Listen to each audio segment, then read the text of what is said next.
மறுபடியும் இந்தியாவும் பாகிஸ்தானும் போரிட போறாங்களா? இந்த போர் நடந்தா என்னென்ன பின்விளைவுகள்லாம் ஆகும், இந்தியா எப்படிலாம் அஃபெக்ட் ஆகும்ன்ற எல்லாத்தையும் இந்த வீடியோல பார்க்கலாம். 1999 நடந்த கார்கில் வார்ல கூட இந்தியா இதை பண்ணவே இல்லை. அப்படி என்ன பண்ணிருக்காங்கன்னா வாட்டர். இந்தியா ஹிண்டஸ் வாட்டர் சப்ளைய கம்ப்ளீட்டா பாகிஸ்தானுக்கு கட் பண்ணிட்டாங்க. இதனால பாகிஸ்தான் மிகப்பெரிய இழப்பை சந்திக்க போகுது. 28 பேரை இறக்கவே இல்லாம கொண்டு இதை யாரு பண்ணிருந்தாலும் அவங்களுக்கு ஸ்ட்ராங்கா இந்தியா திருப்பி கொடுக்க போகுதுன்றத இந்தியன் பிரைம் மினிஸ்டர் இன்னைக்கு சொல்லியிருக்காரு. ஜியோகிராபிக்கல் டென்ஷன்னால இந்த கோல்டோட ரேட்டும் கண்டிப்பா அதிகமாக தான் போகுது. பேனிக் செல்லிங்னால சென்செக்ஸும் நிப்டியும் ஃபால் ஆக போகுது. பேங்கிங், டூரிசம், ஆட்டோமொபைல் மாதிரியான ஸ்டாக்ஸும் நல்ல ஒரு டிப்புக்கு போக தான் போகுது. ஃபாரின் இன்ஸ்டிடியூஷன்ல இருந்து இன்வெஸ்ட் பண்றவங்களும் சரி, ஃபாரின்ல இருந்து டைரக்டா இன்வெஸ்ட் பண்றவங்களும் சரி, தங்களோட மணியை புல் பேக் பண்ணணும்னு தான் யோசிப்பாங்க. இந்த மாதிரி ஏதாவது ஒரு வாரோ இல்ல ஏதாவது ஒரு ஜியோகிராபிக்கல் டென்ஷனும் நடந்தா அந்த நாட்டோட கரன்சி டிப்ரிஷியேட் ஆக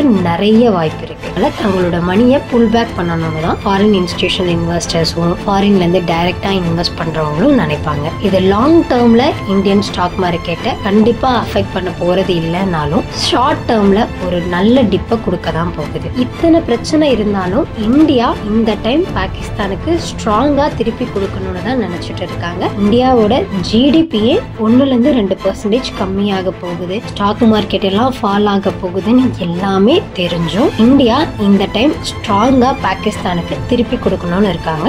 அந்த 28 பேரோட இழப்புக்கு பதில் சொல்ற விதமா இவ்வளோ நடந்தும் இந்தியா இப்படி ஸ்டாண்ட் பண்ணி நிக்கிறது சரியா இல்லையான்ற எல்லாத்தையும் கமெண்ட்ல சொல்லுங்க. இந்த மாதிரி பாகிஸ்தானுக்கும் இந்தியாவுக்கும் போயிட்டு இருக்க இந்த வார அப்புறம் ஸ்டாக் கோல்டில் நடக்கிற ப்ராப்ளம் எல்லாத்தையும் தெரிஞ்சுக்கணும் அப்படின்னா சப்ஸ்கிரைபும் பண்ணிக்கோங்க.